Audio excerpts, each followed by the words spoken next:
everybody, and welcome to Macro Talk 2. It is Thursday, August the 14th, 2025. I got that right. And yeah, tonight or today, this afternoon, we're kind of picking up where we left off on Tuesday. On Tuesday, we talked about photography and mental health. It seemed like a good idea at the time. And in retrospect, it probably seemed a little risky to me. I had some doubts as to whether or not it was a topic I should have been trying to cover. But after the fact, I decided that maybe I would skip that in this second session. But then I got some feedback from people and I had some second thoughts. And the feedback was fairly positive. So I decided maybe I should do it again. And I thought about it some more and had some third thoughts.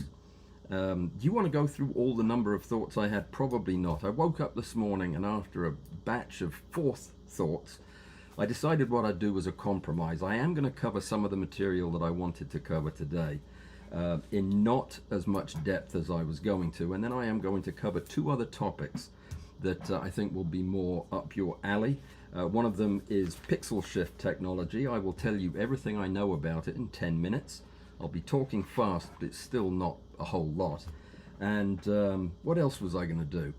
I had another thing I was going to tell you about, probably very important. I'm going to tell you about ChatGPT 5. Yep, ChatGPT 5, me talking about that. Who would have guessed? Okay, so Saturday we have a double header. That's what people who play basketball call it. I don't know what it means other than the fact that we have a per Zoom at 10 o'clock in the morning, a 2-hour face-to-face meeting with me. Why anybody would go to that, I don't know. But after that, at 12:30, we have Tangent, and that's Larry Strunk. So you definitely know why people would want to go to that. It's the world's best live 3D modeling for macro photographers program that's on at 12:30 in the afternoon on YouTube in the whole world, I think. So yeah, 12:30, it's free, and you'll have fun. So thanks to living legend Mike Canfer for helping me figure out what the heck was going on with my OBS and the lag I had. And thanks to you all for putting up with it this last 2 weeks. It was driving me crazy, and Mike helped me sort it out yesterday, so it's all fixed now. We've even got the camera situation fixed. And somebody once asked me, hey, what's that on your TV screen? I always put a slide under the microscope so I've got something in the background.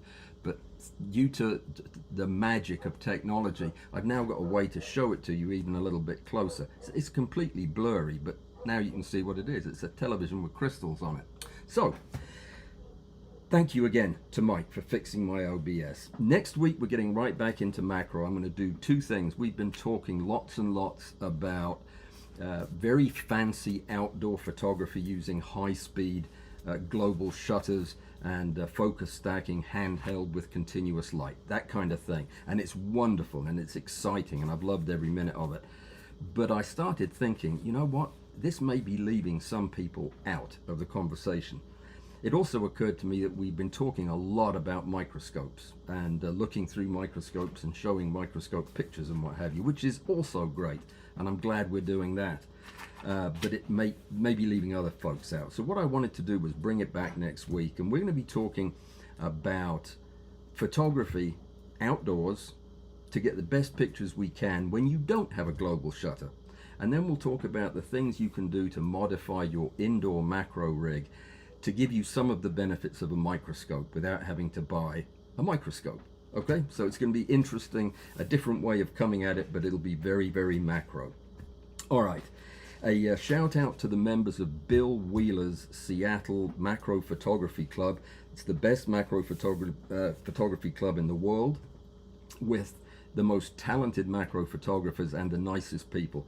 I just felt an urge to say that today because I am so fortunate to be part of that group, and until they find out that I don't belong in there, I'm going to continue to enjoy it. So thank you, Bill, for everything you are doing. The Crystal Art, that's our new channel thing that we're doing. It's crystals. Group of people get together every second Friday at 2 o'clock in the afternoon to talk about how to make crystals, how to photograph them. It's all about birefringent stuff, colors. and it's a lot of fun. The first meeting went great. It's a super group of people. We talked about how the meetings are going to run. I think everybody was in agreement and excited about it. So I wanted to let you know it's free. It's open to anybody who has any interest at all in birefringent photography. We'll walk you through everything. It's a great place to come to learn or to show off your photography, and it's all thanks to Harold Hall, who invented the whole idea of doing this. So thank you, Harold.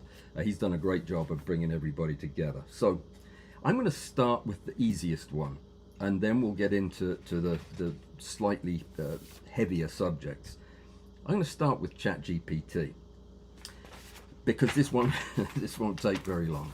You know, I've been an outspoken proponent of GPT ever since it showed up on the scene. I've been using it.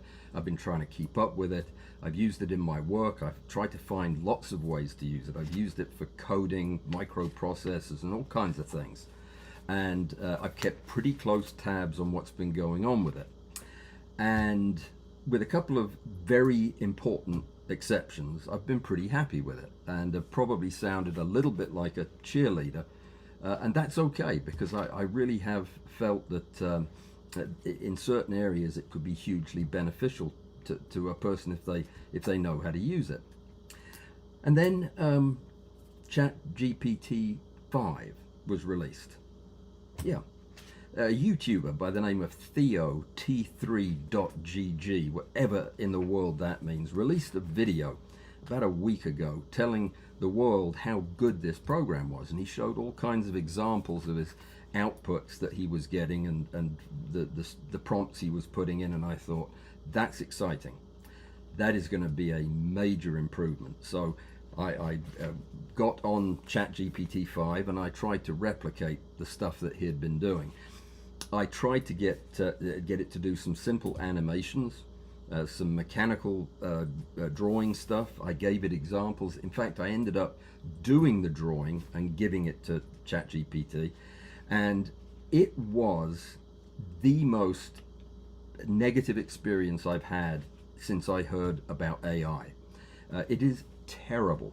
I tried to use it for coding. I tried it again this morning to do some very, very basic coding of an Arduino microprocessor. It just can't do anything right. And it's also got a kind of snotty attitude about it. Can you believe that? My computer was talking back to me. So if you're a user of this stuff, you're going to want to use ChatGPT 5, but I just wanted to go on record as saying it was absolute pants, and I don't plan on using it until they fix it. Okay, so one very prominent feature of this channel, at least after the first year or so, has been placed on the idea of community. It's why I started doing live streams and why we have done a lot of interactive stuff. It's why we've been doing the Zoom meetings for years now. It's because I think that is one of the best ways for adults to learn. And that was the primary reason that I wanted to do that, was so that we could have a back and forth and we could talk about things, compare ideas, and that way learn together as we went through all this. And I still believe that. But as I was starting to think about what I talked about on Tuesday, which was anxiety and depression mostly, and other mental health issues that photography may be a useful support in the treatment of, as I was thinking about that, I couldn't help but think about, well, what about our gatherings? I mean, I come here twice a week. Well, actually, I live here, but I come on twice a week, and talk about photography, and a whole bunch of you show up, and it's oftentimes the same people. And what I can't help but notice is you appear to like one another, and you support one another, and you answer each other's questions, and you when appropriate, you give support and guidance. And it's a wonderful thing to watch, and I've kept a completely hands-off approach. Even when it doesn't function well, I leave it alone, because I know that you're a group of adults and you'll figure it out.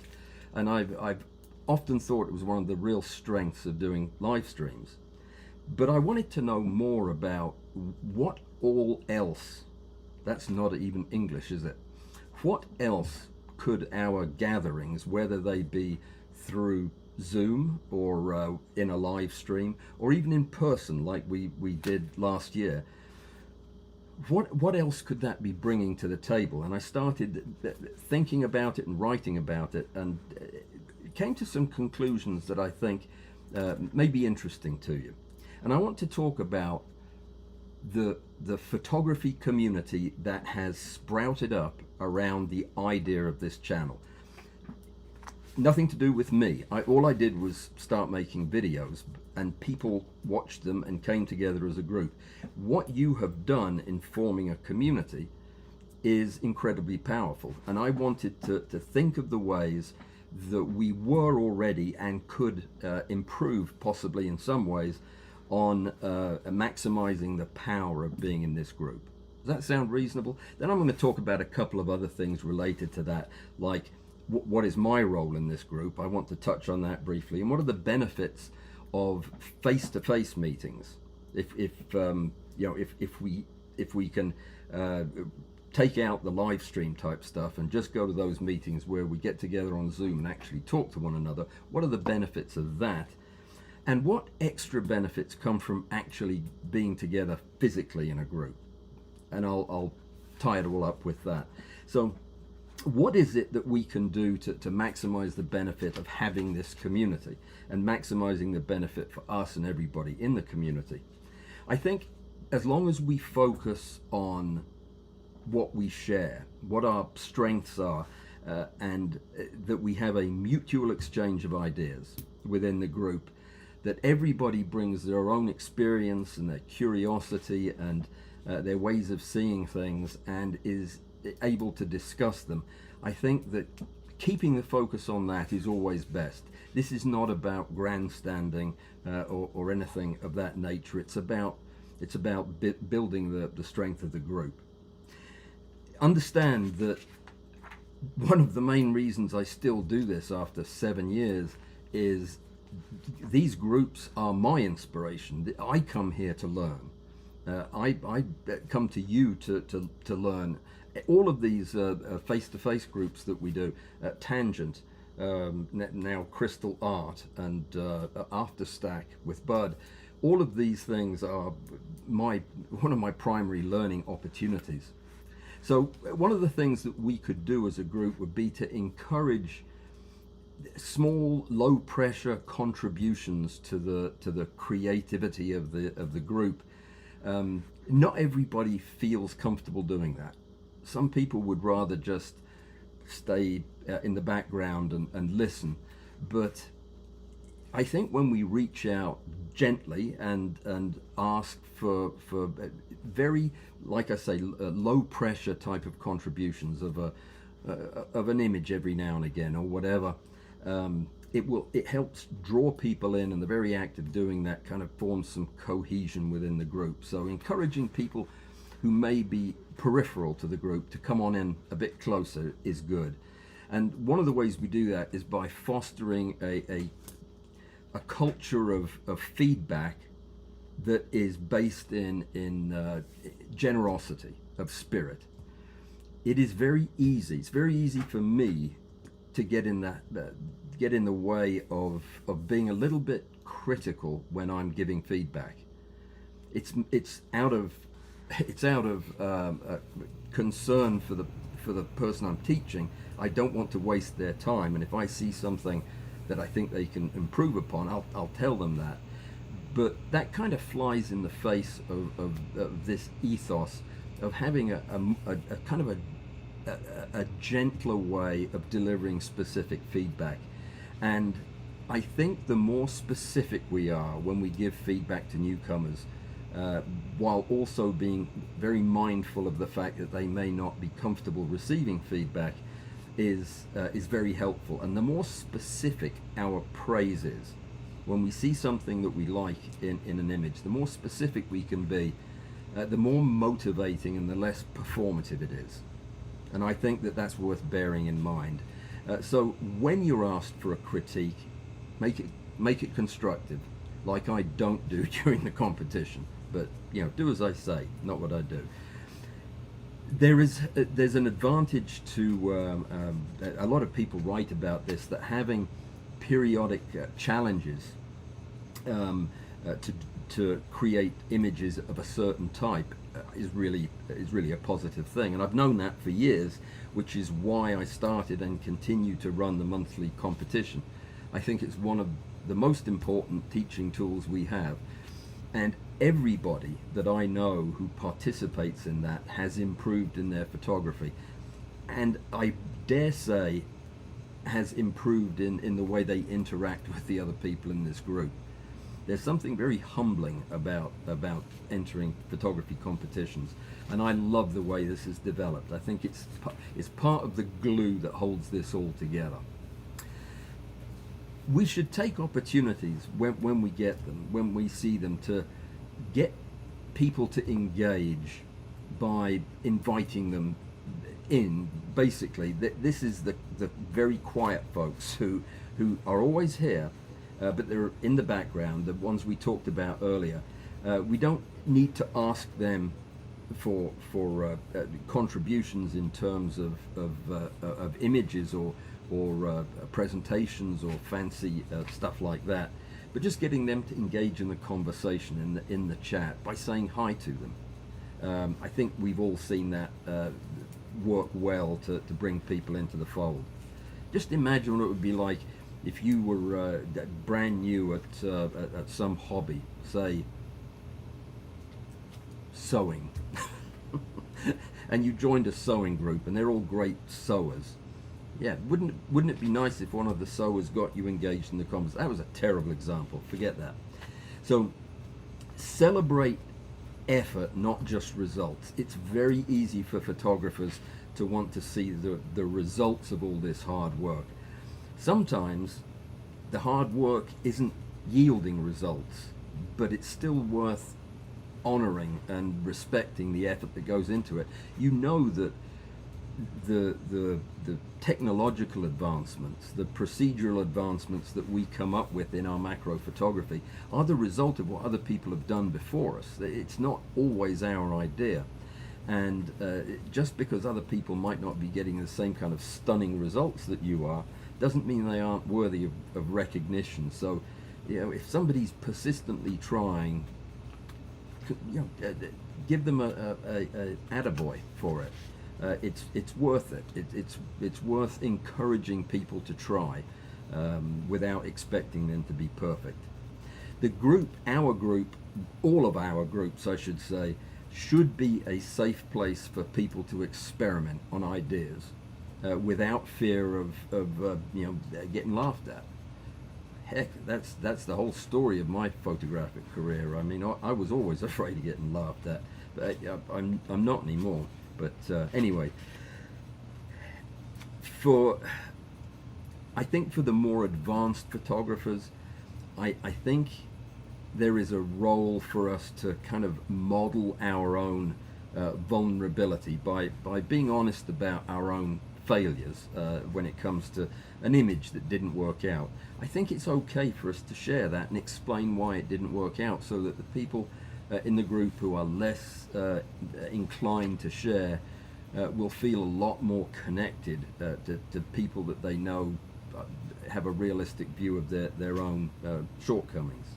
So share your mistakes when appropriate. Don't overdo it. I mean, yeah, it's something that would be good in small measure. So my role in all of this, and I have to just touch on this because it's important to me. I have to keep tabs on what I'm supposed to be doing here, and really it is not much other than holding the door open.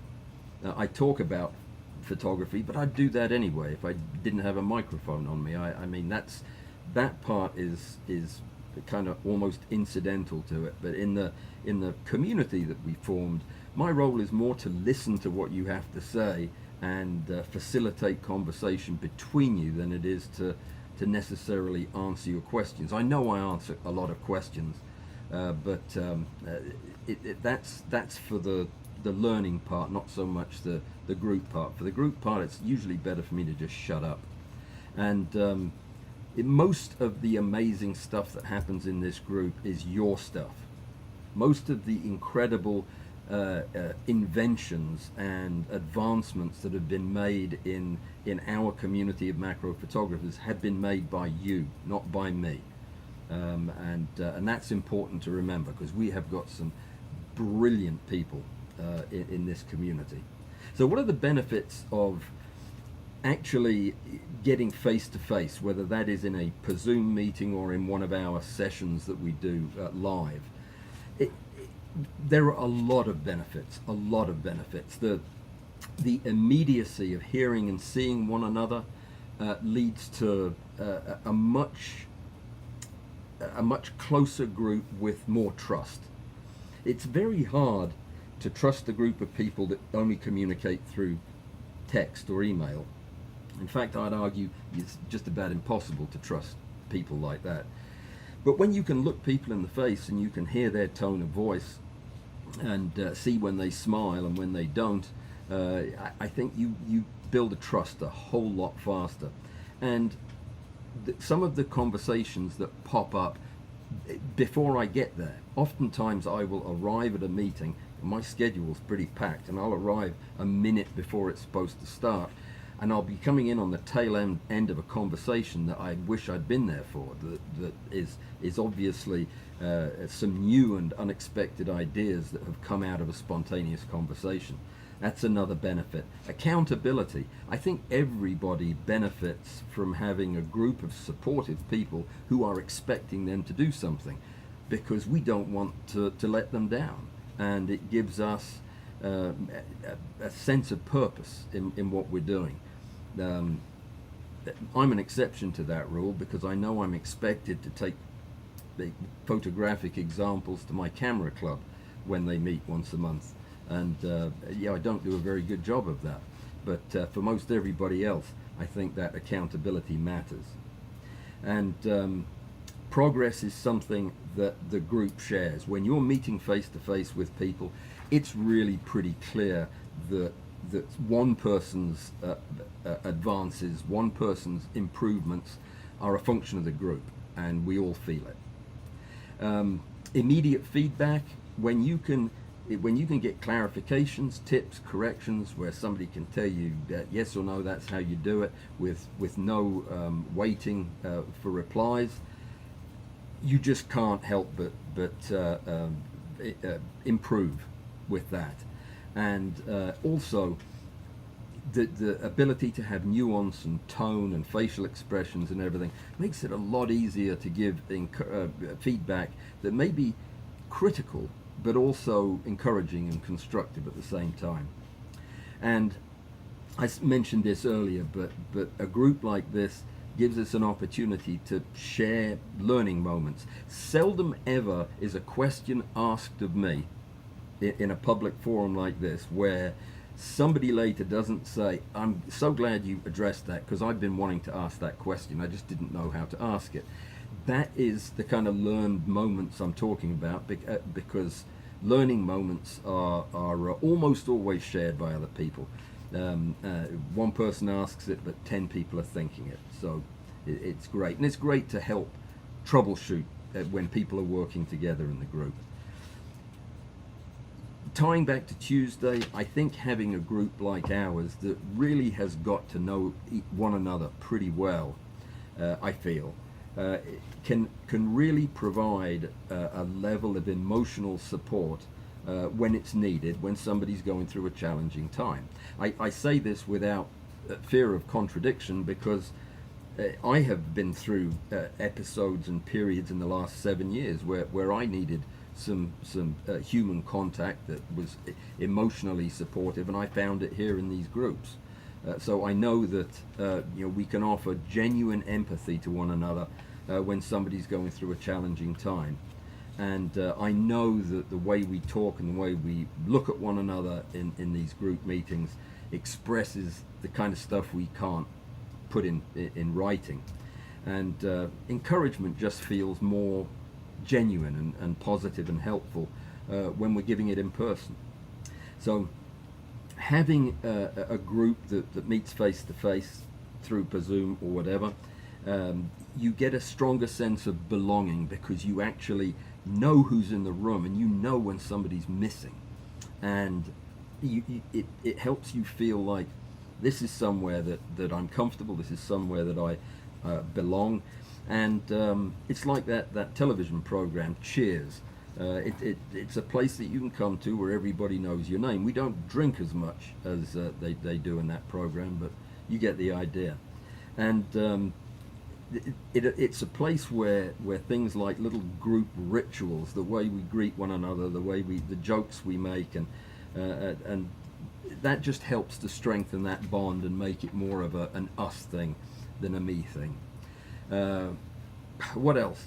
Cross-pollination of ideas. It's one of my absolute favorite things that we do when we have our per Zoom meetings, and I'm in the same room as the likes of Graham and Klaus when we're talking about inventing equipment or techniques, and it's going back and forth, and Nick's throwing in his ideas, and Julie and all of our per Zoom hardcore members are chiming in with their thoughts, and before you know it, we're starting to see some really unique ideas coming out. I think that's absolutely wonderful, and yeah, creative collaboration is what happens, and it's wonderful.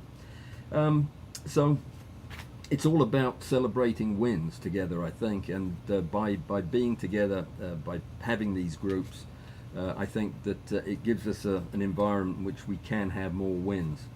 And yeah, what about real face-to-face meetings like our picnic last year?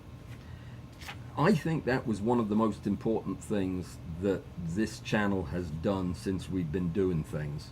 I think getting together, we had a great group where you can see the cover of this video will show you all the people that were there, and it was absolutely one of the most powerful things to have all of these people with all of their own issues come together for one thing, and do so in a way that had been prepared for by all these years of us talking together online. So it was just absolutely wonderful. It allowed us to build even a more real and supportive kind of network. And I think that any criticism or self-criticism that people brought about their photography was dispelled by having real-life macro photographers who knew them to work with them. We worked together out in the field. We took pictures and we talked about them, and it was just a lot of fun. So having an encouraging, fun thing to do like that, I think just cements the whole group together. I've been wanting to ask, that the plan was that I was going to be going back to England this last year, or to the UK this year, and I did, but I wasn't able to go for as long as I'd hoped, and due to an orthopedic problem, I was not in the kind of shape I needed to be in to run a picnic. So despite having Angie's offer of help, we didn't do that this time around. But it's got me thinking that we probably should do it in the fall. So I'd be interested to know if anybody is interested in having a rematch on the picnic thing. Then get in touch with me, or do so here. Just leave a word in the chat. Tell me that yes, you would like to meet in September or thereabouts, and where you'd like to meet. I think this year it's my turn to go to you instead of you come to me. So where do you want to do it? You want to do it out west? Do you want to do it down south? Let me know. Let me know what you think would work. And I am going to leave it there, because I think I've said everything that I wanted to, and want to cover some photographic stuff, talk about pixel shift technology. And if anybody has any questions or concerns or additions they want to make to my comments about mental health and depression, anxiety, and the importance of our group, then please do so now. I will try to leave a little bit of time at the end to read your comments. And I bet I could get Alistair or Bud to kind of highlight the ones that they need me to look at, so that I can do so economically and not read the ones I don't need to. Pixel shift technology in 10 minutes, starting now. Right, what is it? I have no idea. It's where you shift pixels. No, it's a high-resolution imaging technique that makes use of the in-body image stabilization that your camera has, because it has to do pixel shift, where the actual sensor moves around as you're taking pictures. So it actually is shifting pixels, and the way it works is by moving the sensor. This is all to do with the way that your sensor collects image data by colors. You know that there is a filter system that overlies your sensor that has color filters on it, right? You've seen a Bayer array. That is so that information can be gathered in a particular color channel for each pixel. But what if you were able to move the pixels around such that you could actually get information in all the color channels for that pixel, not just in the one that was positioned for it according to your camera setup. See, you could have a pixel that was going through the blue filter, and what if you could also grab that same pixel, that same part of the image, and look at it through the green and the red filters? Then you would have a lot more information. And actually, you get a whole lot more sub-pixel detail than you otherwise could. And the way it works is a standard pixel, or a photo site, I guess would be a better way of saying it, captures either red, green, or blue. And the other two colors are kind of guessed at by interpolation. The computer in your camera, one of the computers in your camera, fills in the missing details, and that's perfectly acceptable. It's what most cameras do, and they do a fantastic job of it. But with this sensor shifting solution that I'm talking about, the IBIS system, which is always moving your sensor around anyway, does it by exactly one pixel, or a fraction of a pixel actually in some cases, in multiple directions, like over and up and back and down and so on. And typically it will capture multiple frames of the same photograph, and that can be 4 or 8 or 16 depending on the technology that's being used. But the software, either in your camera or what the software you're using in post, will produce an image with full RGB data in all the channels for every pixel, and that gives a tremendously enhanced photograph. Which cameras can do this, you ask? I could hear you asking that. Pentax and Ricoh, same company. I thought Ricoh was a racketeering thing. Must be spelled differently. But Pentax, the reason I mention them first is they were the pioneers in this. They thought up pixel shift. Did you know that? Yeah, the K3 Mark II, the K1 Mark II, the Pentax KP. Does anybody have a Pentax camera? I don't think I've ever seen one. Are they real? But anyway, those three cameras all have it. The Sony A7R3, A7R4, A7R5, see a trend there? The A1, the A7CR. I was pretty sure the A9 had it too. Does it not? Does the A9 not have it? It wasn't listed in my research. Let me know if it does. I can't believe it doesn't. The Olympus OM system has it. The OM DEM5 and yeah, whatever. So many different letters. Olympus needs to do something about their camera names. The E-M1X is not a good name, but the OM1 that we all have heard about, yeah, that has it too. Panasonic's Lumix, the S1R, the S1, the S5, all of those cameras, they've all got it. Fujifilm, the GFX 50, the big one, the GFX 100 and 100S, they all have it, but these little ones don't, which explains why my picture is so fuzzy over there. Leica, hands up if you have a Leica. Nope, nobody has a Leica. I'll tell you though, it's the SL2, the SL2S, the Q2 monochrome.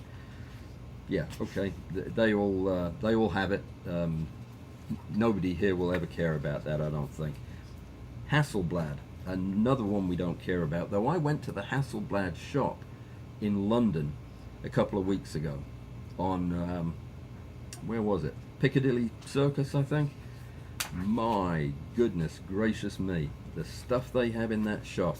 Hasselblad makes some really nice equipment. Hasselblad and DJI are in the same building, in the same shop, I mean the same storefront. The Hasselblad H6D, the 400C MS, that's $35,000 camera, unless you want to get a lens with it, and then it gets really expensive. But yeah, that has pixel shift.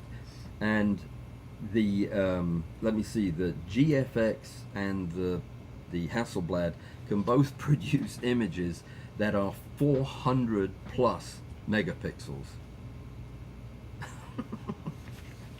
Yeah, so you need another computer, obviously. What about Nikon? I left that till the end because it's the most important, and the best cameras in the world, definitely, and we need to address Nikon. According to the stuff they put out earlier this year, the following either can or do support pixel shift. The ZF, the Z5 Mark II, the Z6 Mark III, and the Z8. But with the Z8, like mine, you have to use the 2.0 firmware update. But you know, your camera's already got the motor parts, the mechanical parts that it needs. It's got the sensor shifting technology. It doesn't have the software, but the firmware installs that. So the pixel shift added to the firmware in February of last year, apparently, but enhanced in the July update in firmware 3.0, was introduced along with auto exposure bracketing and focus shift functions. Actually, is that where it is in the menu? I have only installed it. I haven't figured out how to use it yet. The Z5 Mark II, in April 2025, they added pixel shift mode to that camera, and it can create 96 megapixel images. And you have to use Nikon's NX Studio software to do that. The ZF is that retro-styled Nikon that looks like an old-timey SLR camera. It added pixel shift at launch, so it was built in, and it can make 96 megapixel images too. But again, you have to use the studio. The Z6 Mark III, or the Z6 III, apparently the manual, the stuff that Nikon wrote about this camera, documented that they were that it was a pixel shift capable camera, and they were going to implement it with firmware. But as far as I know, they never did. Does anybody have a Z6 III? They said they were going to do it, but I don't think it's ever been done. The Z9, of course, the big one, has the same sensor and the same IBIS as the Z8, and you know, it's speculated that they're going to turn on pixel shift on the Z9. I'm a little surprised that it wasn't the other way around, but yeah, the Z9 has a firmware 5.5 or 6.0 coming up soon, and yeah, it's expected that it'll be in that. I don't know. So I would expect the Z9 to join the club, and any new camera they come out with will as well. So just to summarize, the Z8 has it, but you need to get a firmware update to 3.0. The Z5 has it, the ZF has it, the Z6 III has been announced, but don't know if it has it, and the Z9 possibly sometime soon. So what are the benefits of pixel shift technology? Why do you use it? Why do you need it? Well, resolution and detail, obviously. It increases the effective resolution. It doubles it basically, or more, depending on the technique. Most importantly, I think it eliminates this color interpolation, so you get maximum sharpness with minimal guessing, basically, or estimating of pixel content. You get true RGB data for every pixel, and that has to give you more accurate color and more nuanced color reproduction. It has to. It reduces aliasing, so you get finer sampling, and that leads to fewer digital artifacts. That just makes sense.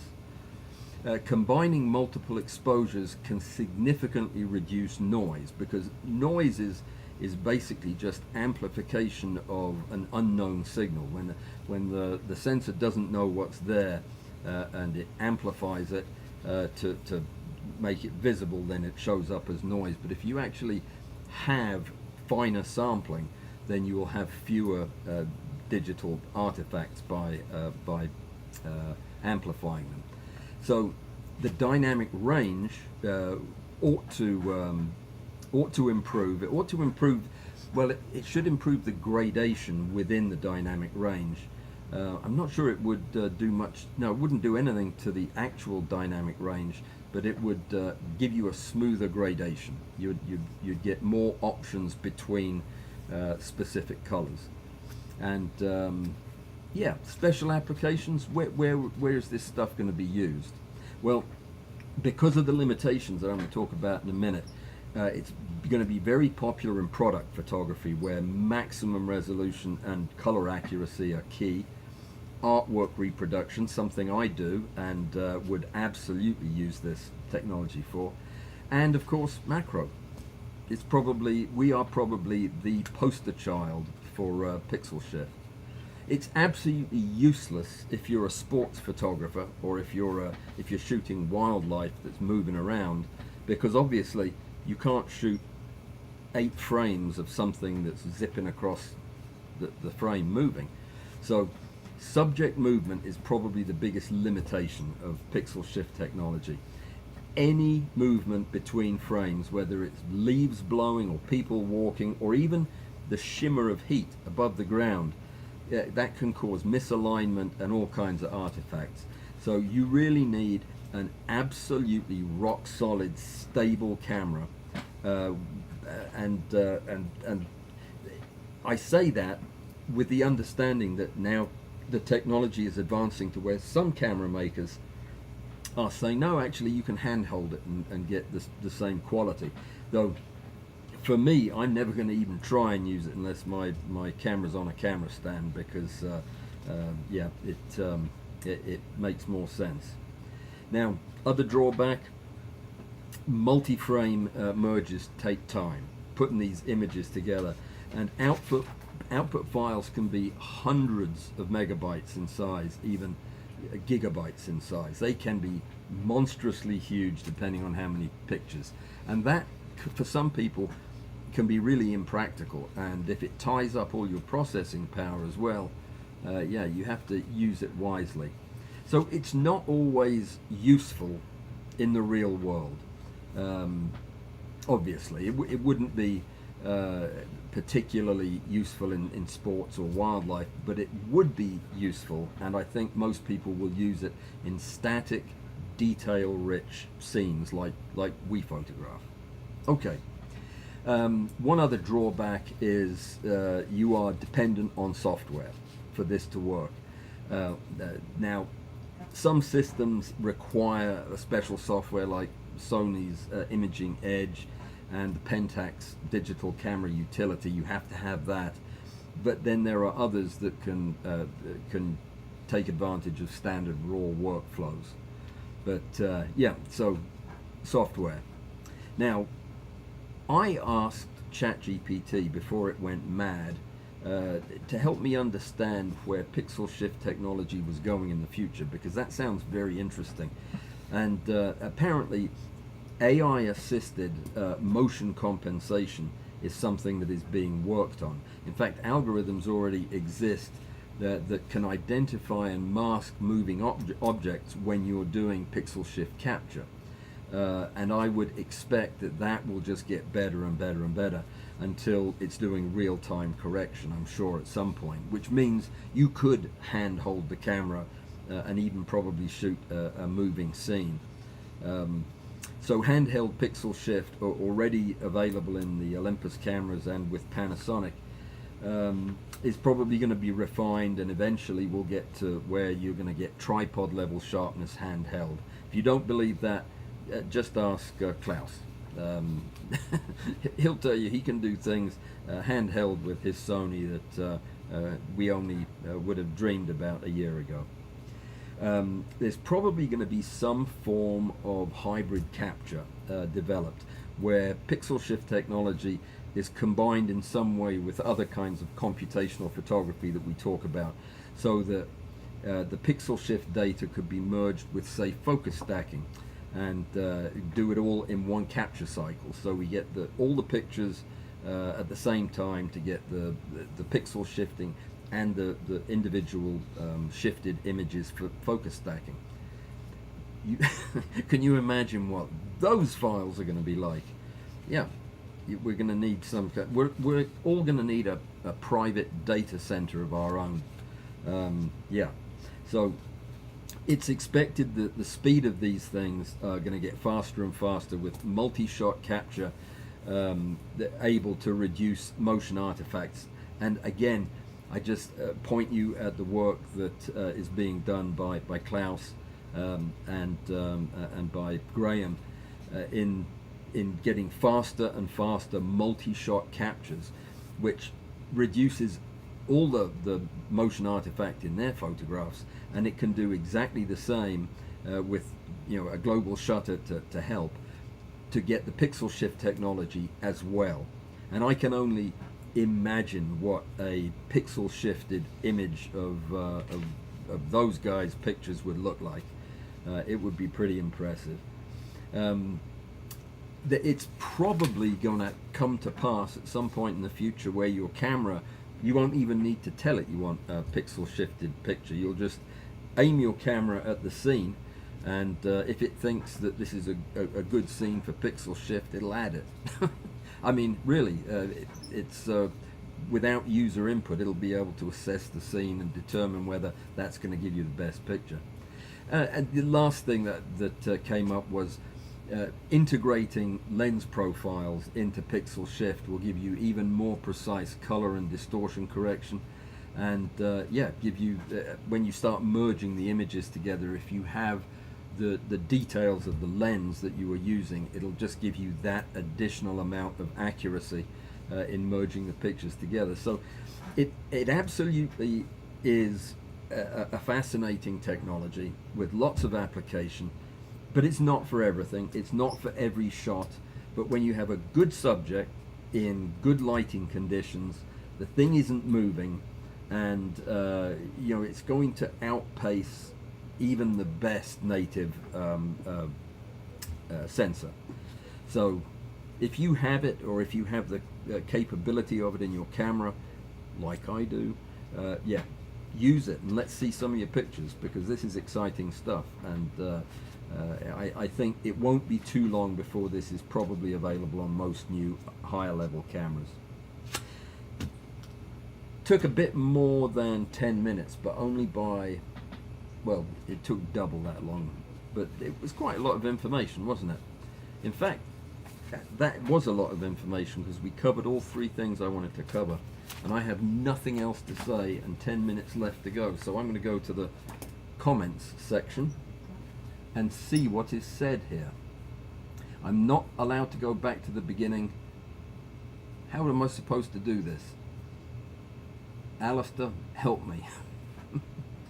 Pixel shifting reduces noise significantly, says Bud Parrott. He should know. The South knows how to picnic, says Susan. She should know. And Roy Walker, Canon decided to drop pixel shift facility from the R5 Mark II and the R1. Is that a fact? Why so, I wonder? How far west does the South go, wonders Klaus. How far west does the South go? To the Mississippi. That would be my vote. The Mississippi, which is a river. All right. I have experience, says Demetrius, from Athens to Klaus, regarding... oh, my goodness. He went on to talk about some health stuff, and I didn't know if I was supposed to read that. But anyway... yeah, macro shooting, an everyday stabilization trick, but okay, not sure I understand the question, but I'll loop back to that. Would you ever try GIMP, which is the free alternative to Photoshop? No. Sure I would. I'll try anything. I'll try anything. Picnic in Linfield. Don't get me started, Graham. I would love to have a picnic in Linfield. That is my favourite village. Well, I've lived there for 20 years. Yeah, wouldn't that be fun? That would be fun. Let me see. Klaus responding to Demetrius, and I agree. It does sound like there is a very poignant story there, and probably not something I should read out for right now. So. Roy Walker could manage a trip to Linfield, I think. I think you'd all like Linfield. South is fine, just not in the summer or any time when the temperature is above 85 degrees. Well, that leaves February the 3rd would be the only day that it drops below that, briefly. Yeah, let's come up with some other ideas. Demetrius and Diane keep getting their messages dissolved away. Okay, Demetrius, we will definitely revisit this. And Harold Hall made it, which is good. What did you make? Julie left me a voicemail. Oh, okay, great. That's right. I forgot we had a visitor. I will have to follow up on that. Okay, I will get it. Thank you for the message. And Harold Hall was here the whole time, just lurking, I suppose. And pixel shifting for high resolution micro photography is awesome. And yeah, I think there's no argument. I mean, I absolutely agree. My concerns are the amount of data, the really limiting fact of just how quickly you're going to accumulate data if you're focus stacking with pixel shift. But yeah, other than that, I guess time is the only other thing that would bother me. But for the right photograph, probably well worth it. What is GIMP, David? A free alternative to Photoshop. You want me to try it? Where do I go to find it? I'll try it. Probably won't try it much because you know that I've been working with Adobe products for all these years, and you know, I actually have a program that we do for editing in Photoshop.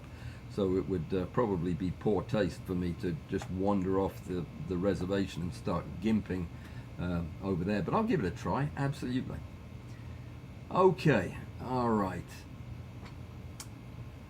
You know what? Contest idea. Submit worst image taken while trying to get a good one alongside of the one you submitted. What an interesting concept. Yeah. You know, I'm gonna think about that. I have a lot of bad images though, so I would definitely be able to win that one. Let me think about it. And Klaus and Bud are going back and forth on pixel shift, I'm guessing. Joseph, greetings from warm and sunny Detroit. It's warm and sunny in Detroit. It's hot here, hot and sunny. Art is here. Greetings, Art. And let me see. Let me thank Amy and Alistair and Bud for their bouncer duties. Always appreciated. You know, we don't really need them as bouncers. I think I need to come up with a better description, title for them. They do an incredible job of keeping me honest in these live streams, and I'm very grateful to them. So Ingolf is here. Greetings, Ingolf. It's terribly hot there. It's 36 degrees. We consider that pretty cold here, 36 degrees. In fact, I won't go out in that. Unless you're talking about centigrade. We don't have those degrees over here. John is here from Yorkshire. I was in your county last week at some point. Wonderful. And 69 degrees Fahrenheit in Maine. That's a very civilized temperature. And Susan is here. Greetings, my friend. I think that's everybody. Roy, how you doing? From Worcestershire. Glad you're here. And now I need to make sure I've said hi to everybody. Demetrius, I said hi to. Mike is here. Raining in Phoenix, that never happens. And I've said hi to Joseph, Art, and my goodness, I got 5 minutes left. I need to talk slower. Zeno, good idea on the competition. So let me see. Anything I need to address or answer? Harold Hall and Joseph are talking again about Music Man. You know, Music Man was my second favorite musical after My Fair Lady. That's probably too much information on this channel, isn't it? You want to look at the crystals again instead? We could do that. That's them. They're still out of focus.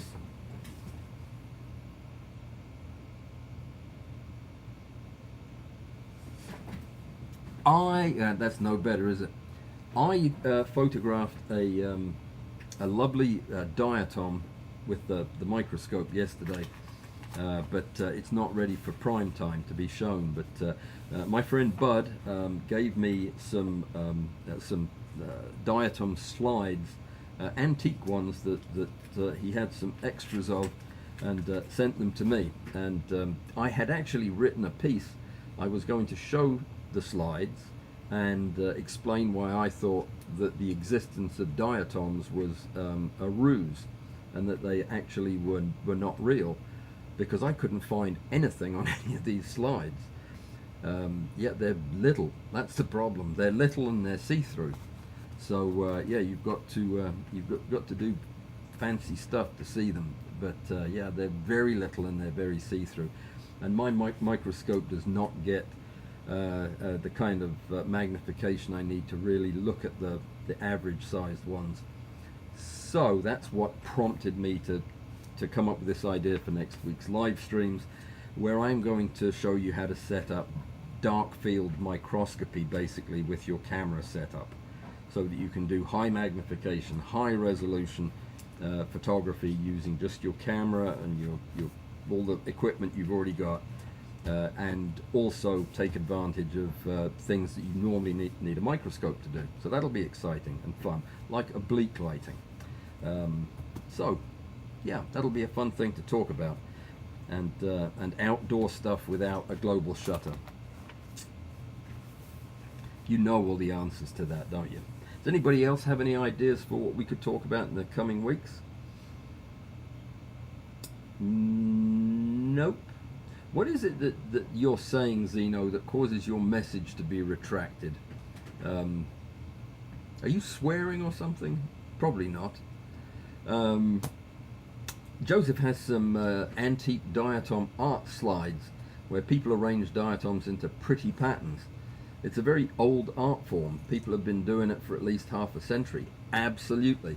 And indeed, that's what Bud and I have been talking about, is doing something like that. I find it fascinating. Bud has acquired a couple of micro manipulators, really fine ones, and puts these capillary tubes that he draws out into like infinitesimally small points, and uses them to prod around his diatoms. In fact, I believe, I don't know this for a fact, but I think he may be going to share some of those images at the Presume this weekend. I do hope so, anyway. So yeah, I'm aware of it, and I wasn't aware of how difficult it was, or how important static electricity becomes in a setting like that. But yeah, very interesting. Okay, it's 3 o'clock. I got to run. I've got a million things to do. Julie, I will listen to my message and respond. And yeah, and that's it. Art, you should have received. Did I not put a Presume in the Presume thingamajig that I published this week? I must have done. Yeah, Art. If you haven't already, well, I'll tell you what. You know what? I'll mail one to you. I'll mail an invite. Then you'll know. Okay, I gotta go. You take care, everybody. Have a great weekend. I will see you on Saturday if you are that way inclined. Otherwise, I'll see you next week. Thank you so much for bearing with me, and stay safe.